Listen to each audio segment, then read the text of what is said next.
Hello નમસ્કાર વિદ્યાર્થી મિત્રો, વેદ ડિજિટલ એજ્યુકેશનમાં આપનું હાર્દિક સ્વાગત છે।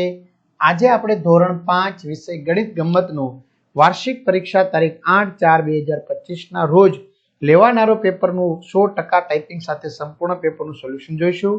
તો ખાસ ચેનલમાં ન હોય ચેનલ સબસ્ક્રાઇબ કરો, બાજુમાં બેલ આઇકનને પ્રેસ કરો જેથી તમને આવા 12 ધોરણ સુધીના વિડીયોની નોટિફિકેશન મળી શકે। વિડીયો લાઈક કરો, તમારા મિત્રો દોસ્તોને શેર કરો। તો ધોરણ 5 વિષય છે ગણિત। પ્રશ્ન 1, નકશાના આધારે પ્રશ્નોનો જવાબ આપો। તો આ પહેલો પ્રશ્ન આપણે 5 માંથી 5 ગુણ મેળવવાના છે વિદ્યાર્થી મિત્રો। 40 માંથી 40 ગુણ આપણે આવવા જ જોવે, બરાબર। અને એના માટે સરસ મજાનું આખું પાઠ્ય પુસ્તક છે, એના દાખલા તમને સમજાવેલા છે, બરાબર। તો આ તમારે જોતા હોય સમજવા માટે તે પણ મળશે। ચલો, ઉત્તર દિશા, પૂર્વ દિશા, પશ્ચિમ દિશા અને દક્ષિણ દિશા પહેલા તમારે આ ધ્યાનમાં લેવાનું છે। પહેલો પ્રશ્ન, ઇન્ડિયા ગેટ થી ઉત્તર દિશા તરફ જતા સૌથી પહેલા કયો રોડ આવે છે? તો પેલા ઇન્ડિયા ગેટ છે લખેલું દેખાય છે, ઓકે। ઉત્તર દિશા ઉપરની તરફ જતા પહેલો રોડ કયો આવે છે? માનસી રોડ। તો લખાઈ ગયું માનસી રોડ એમ। ઇન્ડિયા ગેટ થી શાહજહાં રોડ કઈ દિશામાં આવેલો છે? બરાબર, શાહજહાં રોડ, ઇન્ડિયા ગેટ થી શાહજહાં રોડ। તો શાહજહાં રોડ છે, ઇન્ડિયા ગેટ છે, તો આ દિશા થઈ ગઈ। આ દિશા એટલે કઈ દિશા? પશ્ચિમ। બહુ ઈઝી થઈ ગયું। નેશનલ સ્ટેડિયમની સૌથી નજીક કયા રોડ આવેલા છે? નેશનલ સ્ટેડિયમ ક્યાં રહ્યું? આ રહ્યું, બરાબર। એની સૌથી નજીક કોણ છે? શેરશાહ રોડ અને પુરાના કિલ્લા રોડ। કસ્તુરબા ગાંધી રોડ કઈ દિશામાં આવેલો છે? કસ્તુરબા ગાંધી, ચાલો, કસ્તુરબા ગાંધી રોડ જે આ છે, તો બાજુમાં કઈ દિશા છે? પૂર્વ દિશા છે, લખાઈ ગયું પૂર્વ દિશામાં। માનસી રોડ અને જનપથ વચ્ચે કયો પથ આવેલો છે? માનસી રોડ અને જનપથ રોડ, માનસી રોડ અને જનપથ રોડ, માનસી રોડ અને જનપથ રોડ। જો આ માનસી રોડ છે, આ જનપથ રોડ છે, તો એમની વચ્ચે કયો પથ આવેલો છે? રાજપથ આવેલો છે। કયો? રાજપથ। પથ કીધું છે, પથ જ।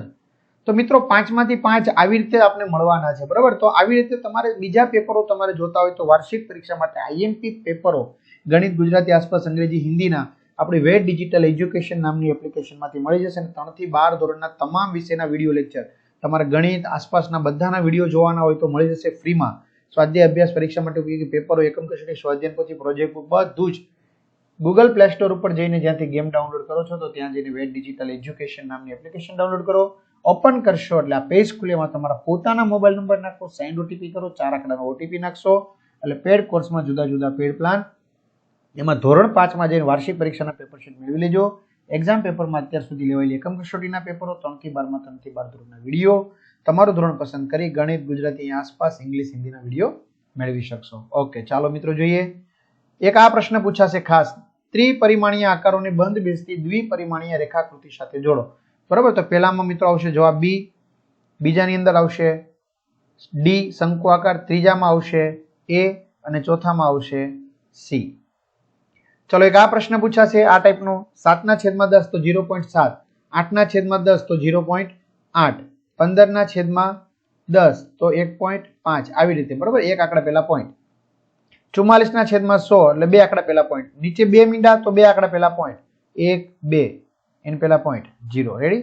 8/100 તો બે આંકડા 8 1 ઘટે છે તો 0.0, 0.08। ચલો, દશાંશ અપૂર્ણાંકને સાદામાં 0.4 તો પોઈન્ટ પછી એક આંકડો છે એટલે એક મીંડું, 0.62 પોઈન્ટ પછી બે આંકડા છે તો છેદમાં 100। નીચે આપેલી રેખા ખાલી જગ્યા પૂરો 7 મીટર બરાબર 700 સેન્ટીમીટર, 12 કિલોગ્રામ બરાબર 12,000 ગ્રામ, 75 પૈસા બરાબર 0.75 રૂપિયા। ચલો, નીચેના દાખલા ગણો ગમે તે 4, પરંતુ આપણે બધા દાખલા ગણવાના છે। એક લંબચોરસની લંબાઈ 15 સેમી અને પહોળાઈ 12 સેમી છે તો તેનું ક્ષેત્રફળ કેટલું? તો લંબચોરસનું ક્ષેત્રફળ બરાબર લંબાઈ ગુણ્યા પહોળાઈ, 15 ગુણ્યા 12 એટલે 180 ચોરસ સેમી। વાહે એકમ લખવો જરૂરી છે।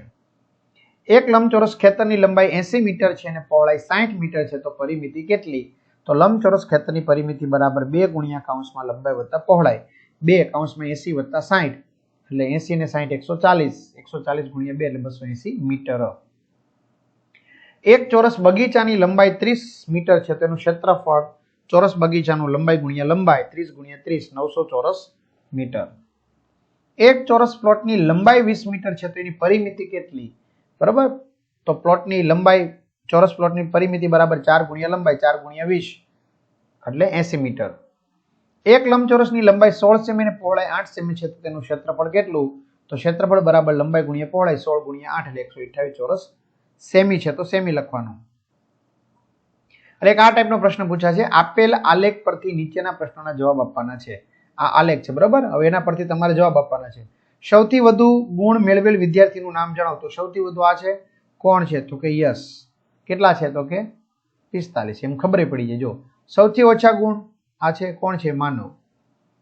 ગીતા કરતા માનસીને કેટલા ગુણ ઓછા મળેલ છે? ગીતા કરતા માનસીને, ગીતાને કેટલા મળ્યા છે? 30. માનસીને કેટલા મળ્યા છે? 25. તો 5 ગુણ ઓછા મળેલ છે. સોનલ અને માનસીના ગુણનો તફાવત કેટલો? સોનલને કેટલા ગુણ મળેલા છે? 40 અને માનસીને 25. તો 40 માંથી 25 જાય તો 15 ગુણનો તફાવત.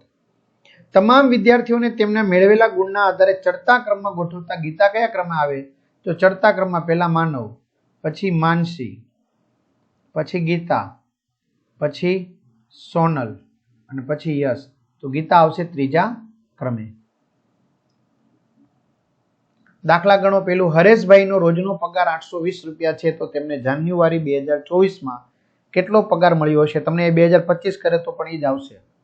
એક દિવસનો પગાર 820 રૂપિયા હોય તો જાન્યુઆરીમાં 31 દિવસ, તો 820 ગુણ્યા 31 એટલે 25,420 રૂપિયા પગાર થશે. એક વર્ગના વિદ્યાર્થીઓની સંખ્યા 38 છે. બધા બાળકોને આપવા માટે 612 પેન છે, તો બધા બાળકોને સરખે ભાગે વહેંચતા દરેકને કેટલી પેન મળે ને કેટલી પેન બાકી રહેશે? તો વિદ્યાર્થી મિત્રો, 612 પેનને 38 વડે ભાગો, તો પેલા 612 ભાગ્યા 38 કરી નાખો, એટલે આના અડધા 306 આના અડધા 19. હવે 306 ને 19 વડે ભાગો તો 16. તો દરેક બાળકને 16 પેન મળશે, બરાબર. અને હજી 2 પેન બાકી રહેશે.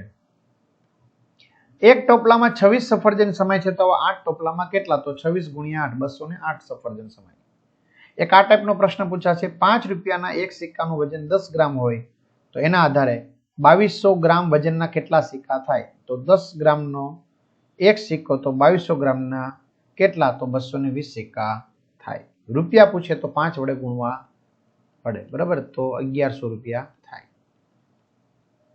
1700 સિક્કાનું વજન કેટલા ગ્રામ અને કિલોગ્રામ થાય? તો એક સિક્કાનું વજન 10 ગ્રામ, તો 1700 સિક્કાનું 17,000 ગ્રામ એટલે કે 17 કિલોગ્રામ થાય.